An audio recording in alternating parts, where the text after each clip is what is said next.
Hey there and welcome back to Rimworld. My name is Pete and today we complete another episode of our Rimworld adventure in the Tropical Rainforest with the Believers of Boyo. Last time we left off, after fully embracing life underneath the mountain by selecting the tunneler meme and planting some nutrifungus, we also had some trouble with our prisoners, exiled one of them but decided to give the other a second chance.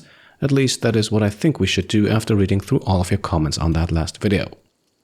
Now today we begin things by setting up our first freezer. After all, we did unlock coolers last time around, and since we cannot simply put them inside the mountain, we have to dig out a vent to the outside. Speaking of digging, we are also quickly carving out what is going to be a small weapon storage room, just because our slaves are not exactly kept in check by constantly seeing guns lying out in the open, so we're going to store them here out of sight.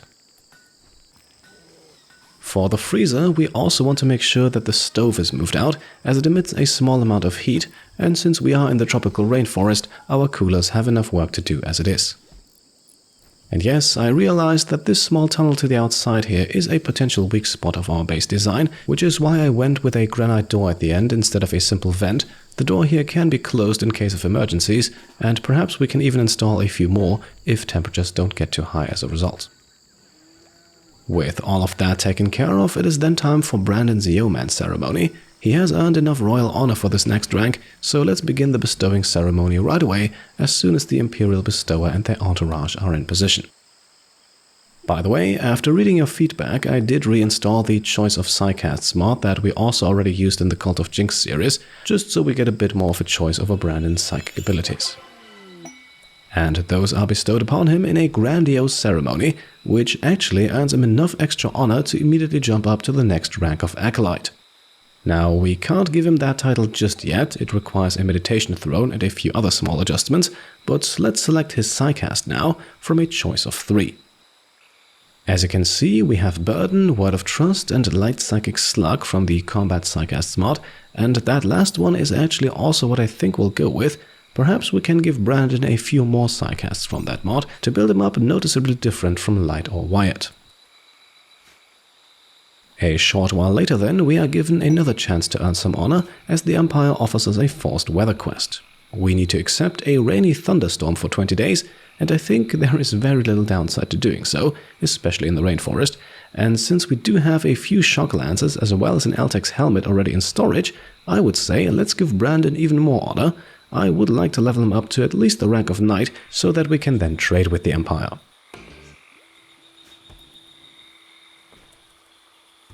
The rainy thunderstorm then sets in, nothing too unusual in this biome, and the hyperweave is also dropped shortly after, and immediately hauled into safety by Dimitri, our Itakin prisoner who is currently serving his repentance. On the next morning then, we start digging again. After all, that is what tunnelers do. Nothing crazy though, we're just going to move Dimitri's quarters and carve out a small church, if you will, as the royal rank requirements for Brandon unfortunately do not want us to have a meditation throne in the same room as our altar. So all of the ideology stuff is now being moved into this separate room right here, while Brandon gets himself a small wooden meditation throne to fulfill the acolyte requirement. And we would also start that ceremony right away now, if it weren't for a rather untimely infestation. Yes, it was only a matter of time, and this one seems to be quite sizable, but also spread out a bit, and so maybe we can exploit that. As you can see, we are assembling everyone in the middle of our main corridor here, keeping Ellie and Kevin in the back and hoping for our animals to soak up some damage. A few seconds later, the first insects then emerge, and we immediately start shooting. The idea here is to take out the bugs closest to us as quickly as possible before the main force arrives. This should ideally also make the insects focus all of their efforts on us instead of trashing the base, although some destruction will most likely be unavoidable. Another part of the plan here is to also spam Light's berserk poles just to keep the insects occupied with each other, and as you can see, so far that seems to be working. Now though, I think it's time to retreat. Our animals will buy us a bit of time here while we set up positions further back. And yes, I do realize that this also puts our animals in the crossfire, but that's exactly why we have them. If we just wanted animals for hauling, we could have raised dogs instead of bears and elephants. Despite all of their combat prowess, however, they are of course no match for this many insects, but luckily no one has died yet, and it looks to me like we are making some good progress. And indeed, slowly but steadily, bug after bug goes down, and eventually we are able to move back into the base to clear out the last remaining stragglers. The final 2 insects are then hiding in our common room, and as you can see have destroyed a decent amount of furniture, but thankfully we are living in the jungle, so wood to replace all that should be easy to come by. And so here we are, with all the insects defeated. Wyatt only took a few cracks on the nose, while the situation is a bit more dire for the Earl of Bronze and Grizzly Bear Jen, both of them in critical condition, and Level Boy over here is also not looking great. So Kevin, Dimitri and Squiggs will now immediately tend to our animals, while Wyatt goes around killing downed bugs, and Took and Brandon get right to the insect hives, together with Ellie, who is smashing a few of them herself. Eventually then, the last hive is destroyed and the infestation officially defeated. Our 3 animals also look like they will survive, and so everything is under control, even though the base could use some cleanup. Before we get to that, however, we have to give out another name from the list of Patreon supporters in the naming rights 10 and above, as Boomalop Krilly has given birth, and so we welcome Wenfurf to the colony. I believe this is Boomalop number 6 now, so we should probably stop having more of them soon, not only because a daily production of 66 chem fuel is more than enough I think, but also because our pen cannot really sustain that much more as long as we also have our elephants grazing in there. Either way, for now our rebuilding efforts are hindered a bit by the fact that Squiggs suffers a mental break, so it's all up to Brandon to replace our most vital furniture. Took, meanwhile, is chopping up all the insects. The meat here can now either be frozen or turned into kibble. Another animal is then also born as Countess Rotona brings our first elephant calf into the world, just as Brandon suffers a mental break and things slow down to a halt. But first things first, the colony's 3rd elephant will now be named Slaughterbush after the patron of the same name. Let's see if that name is indicative of the animal's future. Brandon, meanwhile, is in the process of digging up the corpse of Zeknath, one of our earliest prisoners, while the bugs did already destroy the other sarcophagus holding the body of Pigskin Child Sao, so the Believers of Boyo are definitely being confronted with death right now. Let's hope that things do not spiral out of control. Shortly after Wyatt has reburied Zeknath then, we receive another quest, and it's almost ironic we get this now, as it is a charity quest and you know we just have to accept those, but this one would give us another infestation.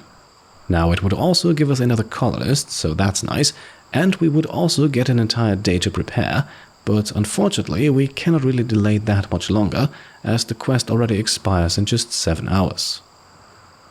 Still, until then, let's take as much time as we can to just clean up the base and to also give our animals a chance to recover, but eventually, 7 hours later, we have no other choice but to accept the quest. Since it is a charity quest, we earn 2 ideology development points and are then also joined by the latest addition to our colony of Redchapel, Kyle, named after patron Carl Johnson, who after supporting the channel for over 3 years now was finally selected.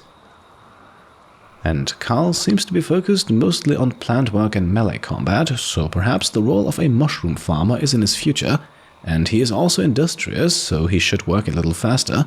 The only problem is, he is incapable of caring and he's iron-willed, so converting him from his current ideology might be extremely difficult. That ideology then, sporting loyalist, transhumanist and human primacy, nothing that will seriously hamper his mood, but of course we do want to make him a believer of Boyo if we can.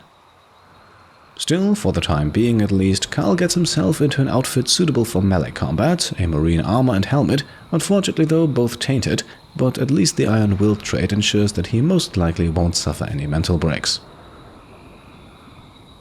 On the next morning then, cleanup and repair work around the base continues. Carl also already makes himself useful, bringing in another heelroot harvest, and we can also finally rebury the body of Sao, the pigskin child who so tragically died at the beginning of the series. Otherwise, the day remains uneventful, and so in the evening we count down the hours until the next infestation spawns. However, somewhat surprisingly, it does not actually spawn inside of our base, but rather in the natural caves to the north of it, which I have to say is awfully convenient. And so we assemble our fighters once more, only this time we can take things slowly, as our base is not at risk. As a matter of fact, fighting the insects here is actually even easier, since we have a long straight rock tunnel to funnel them through, a great natural choke point to frequently use Light's berserk pulse, while our animals get their fair share of the action too. Wyatt and Kyle are both standing by with Plasma Sword and Thrombohorn respectively, but they don't really need to get involved here. For the most part, gunfire and berserk pulses are enough to deal with the bugs. And so, what I had honestly expected to be another chaotic fight is resolved very smoothly. An unhappy Kyle did suffer a day's mental break midway through though, but as you can see, we are already mopping up the last stragglers and can then go to work on the hives themselves. A few hours later then, a slightly dangerous situation emerges again, as Tuk has gotten too close to an elephant, but thankfully his old friend Maniac is close by to land the all-important shot to down the animal. For the remainder of the day, we continue to clean up and rebuild. I have also decided to switch some of the furniture from wood to marble, like shelves or end tables for example, just so they are a bit sturdier, materials are more easily accessible from inside the base, and the increased beauty rating is a nice bonus on top. We are then also finally presented with the first relic quest of the series. Remember, the Believers of Boyo are after the Staff of Sin, an Eltec staff that might be of interest to Light or maybe even Brandon if he advances a bit further, so we will of course accept this quest, even though it doesn't give us anything to work with yet, but that will happen in the near future, I think. As always, we will need to complete 5 subquests and can then finally obtain the relic, and like I said at the beginning of the series, relic hunting will most likely not play as big of a role in this series as it did in the Cult of Jinx, simply because I find the entire quest system around it a bit lackluster. Once you have completed it once, there is usually not that much more to discover. Still, I think we can afford to do it once this series, but that will most likely be it. A small positive note at this point, as you can see, now that Dimitri is with us, Kevin no longer has to self-tend his asthma, so Dimitri is definitely making a good case for staying around. In the early morning hours, then Maniac gets himself into trouble with an elephant again, and this time he literally has his back to the wall. Luckily, he knows the stun psycast, and that allows him to escape and to lure the animal all the way back to the base, where Tuk and Wyatt are already waiting. And together they take quick care of things, while our mountain base is also slowly but steadily becoming presentable again, at least enough to now hold Brandon's acolyte ceremony. Once again, we will have everyone except for Dimitri participate here. We don't want him to feel like a full member of the colony just yet, and eventually an honorable ceremony is concluded and Brandon is bestowed the title of acolyte. He also receives 2 extra honor for gathering enough spectators, so he is well on his way towards becoming a knight. At this rank, he also already unlocks his first permit point, but will choose what to take at a later point in time, I think. For now, let us select his psycast, and with the choices here being Blinding Pulse, Neural Heat Dump and Water Skip, I think we'll go with the first one. They are all a bit underwhelming in my opinion, but that is true for pretty much all the level 2 psycasts. Now, as an acolyte, Brandon is slowly starting to make demands, and while the ways of Boyo definitely do not allow for a life in luxury, a slightly larger bedroom seems appropriate. What we can also witness here is the Imperial Bestower picking a fight with one of their bodyguards, and well, that is a very lopsided fight, and it actually ends with the Bestower dead in our common room. And that means a second Siling Neuroformer as well as an excellent quality Eltec staff have just found their way into our possession. No, these guys will not mind if we just take them. Since they fought among each other, we do also not receive a faction relationship penalty, but still I think the least we can do here is to give the Bestower a proper burial after constructing 2 brand new marble sarcophagi. And interestingly enough, without prompting her to, our youngest, Ellie, eagerly fulfills that task, and so we now have 3 filled sarcophagi for our psycasters to meditate at. In our freezer, meanwhile, we put up a few more shelves to hold all of that insect meat. After all, we still have plenty more bugs to butcher. On the next morning, a tribal caravan appears, which might be of some interest to us, but first, while they make their way over to us, we are having ourselves another pain party. I think the events of the last few days are reason enough to celebrate. We have acquired another colonist, Brandon is making progress with the Empire, and we have defeated not one but 2 infestations, so let's have a small party, and this time everyone is invited. And the party then also ends as a fun affair, nothing special and no new colonist, but one more ideology development point. Afterwards, it is time to trade, and we are exchanging a good amount of stuff here, as we sell off all of our insect jelly in exchange for some nutriamine, plasteel, gold and another psychic shock lance. That also gives us a noticeable boost to our faction relations, and the next project is just around the corner, as our small hospital is also being expanded now. After all, what's the point in purchasing all of that nutriamine if we don't finally make something with it? So after mining out a decent chunk of steel here, we are putting down our first drug lab and immediately have Kyle make some panoxycyline. With an intellectual skill of only 4, he might not be the one best suited for this task, but we also don't want Kevin to reduce his research time, and the process cannot fail, it only takes a little longer this way. For our colonists, meanwhile, we have set up a drug policy so that they take panoxycyline once every 5 days. That should reliably protect everyone against malaria, plague and sleeping sickness. On the next morning, you can also see that a small secondary pen has been put up. This one will be used to separate our boomerlo population, and we actually need to get a bit creative here to achieve that. Since we cannot assign male and female animals for each individual species, we have to put up 2 pen markers in our large pen, so that all male boomerlopes remain here, while for the donkeys both males and females can stay in this pen. Female boomerlopes, meanwhile, of which we currently only have the one in Krilly, those will move into the new pen, so that they now no longer mingle with the males, and we control the population without sterilizing anyone. Who knows, we might want to grow it again at a later point in time. Up next then, we attempt to beautify our small temple room a bit more, replacing the wooden pews with marble ones, hopefully of decent quality, but looking at the construction skills of Squix and Brandon here, I am cautiously optimistic. The 2 of them then also seem to get along just fine. Brandon even attempts to flirt with Squix, but so far without success. The pews then of excellent and good quality, so the place does look a little nicer now, and that's important, but before we get to the why, we have ourselves some cargo pods, and inside 194 units of cougar meat. Our bears and elephants will gladly haul that back, I think, while we begin a conversion ritual for Kyle. And as you can see, the room impressiveness does play a large role in the ritual success chance, and while we still have room to improve, there is a good chance of this being at least an effective ritual, so let's see what we can achieve. Now, I am secretly hoping for a masterful conversion here, which I think is the only way to convert Kyle, but unfortunately it is only an effective one, so while we do get a +3 mood bonus and another development point, Kyle is not converted, and despite losing a good 30% of certainty, that will most likely have fully recovered by the time we can do this ritual again. So I think we'll just have to hope for a masterful conversion next time around and set up the place as good as we can in the meantime.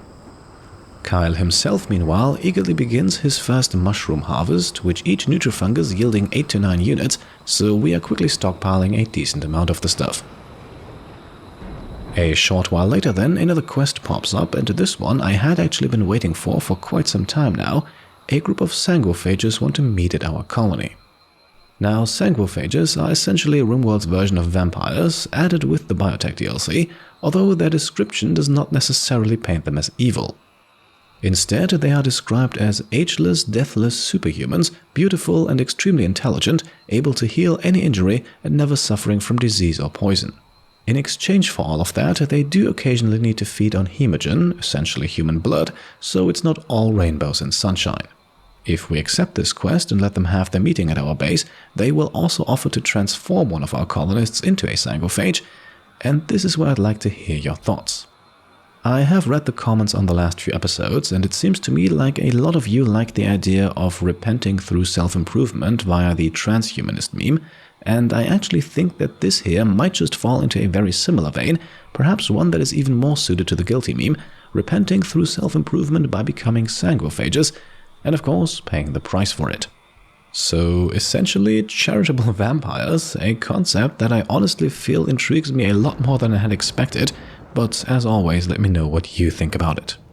And with that, I think we have reached a lovely point to make the cut in today's episode, so let's wrap things up as we always do with some more fan art.